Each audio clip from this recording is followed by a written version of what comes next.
क्या आज के समय में भी आंसर राइटिंग टाइप एग्ज़ाम्स बहुत इम्पॉर्टेंट है? जी हाँ, बहुत इम्पॉर्टेंट है। अगर आप में से किसी को ऐसा लग रहा है कि आज के सारे कॉम्पिटिटिव एग्ज़ाम्स तो ऑप्शनल मोड में यानी कि MCQ मोड में होता है, तो ये रिटर्न टाइप, रट्टा टाइप ऑफ क्वेश्चन का क्या यूज़? अगर आप ऐसा सोच रहे हैं और अपनी स्किल्स को दबा रहे हैं, answer long type answer writing skills को अगर आप ध्यान नहीं दे रहे हैं, तो आप गलत कर रहे हैं। क्योंकि फ्रेंड्स, इंडिया का सबसे प्रेस्टीजियस जो एग्ज़ाम है UPSC जो कंडक्ट करती है, उसमें प्री एग्ज़ाम जो होता है वो ऑप्शनल टाइप होता है, पर जो मेंस होता है वो आपके आंसर राइटिंग स्किल पे ही डिपेंड करता है।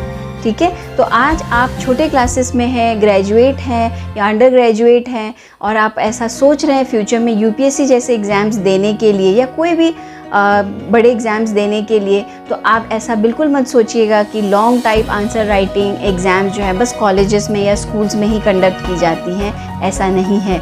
लॉन्ग टाइप आंसर राइटिंग से आपकी अंडरस्टैंडिंग और आपका एक्सप्रेशन समझ में आता है कि आपने कॉन्सेप्ट को कितने डेप्थ में समझा है। तो आप ये समझने की गलती बिल्कुल मत करिएगा कि ये सब तो ओल्ड कॉन्सेप्ट है और आप आने वाले समय में ऐसे कॉन्सेप्ट्स नहीं हुआ करेंगे। जी ऐसा नहीं है। आज भी UPSC लॉन्ग टाइप आंसर में ही अपना मेन एग्ज़ाम जो है वो कंडक्ट करती है। तो आंसर राइटिंग अपना स्किल्स बढ़ाएं कैसे, हम इस पे बात करेंगे। आपको पहले तो क्वेश्चन समझना है। क्वेश्चन हमेशा दो लंबे क्वेश्चन जो होते हैं वो 2-3 टुकड़ों में दिए हुए होते हैं। ठीक है, पहले में भी आपको डेफिनेशन पूछा जाएगा, फिर उसके इम्पोर्टेंस पूछे जाएंगे, माइट भी उनकी सिग्निफिकेंस या उनके एडवांटेजेस एंड डिसएडवांटेजेस आपसे पूछे जा सकते हैं। तो आपको आंसर भी उसी तरह टुकड़ों में देना है। आंसर प्रेजेंट करते टाइम कभी भी पॉइंट्स रखना मत भूलिएगा।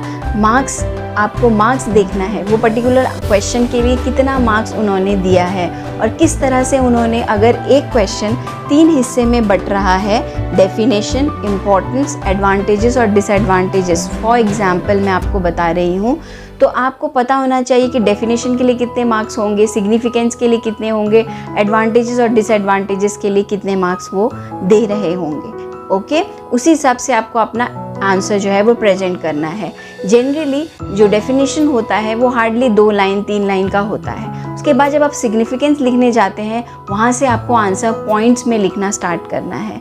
और किसी क्वेश्चन में अगर आपको डायग्रामेटिक फॉर्म दिखाना है, डायग्राम ड्रॉ करके दिखाना है, तो वहाँ पे भी आपका डायग्राम प्रेजेंटेशन बहुत अच्छा होना चाहिए। डायग्राम की प्रैक्टिस आपकी बहुत अच्छी होनी चाहिए।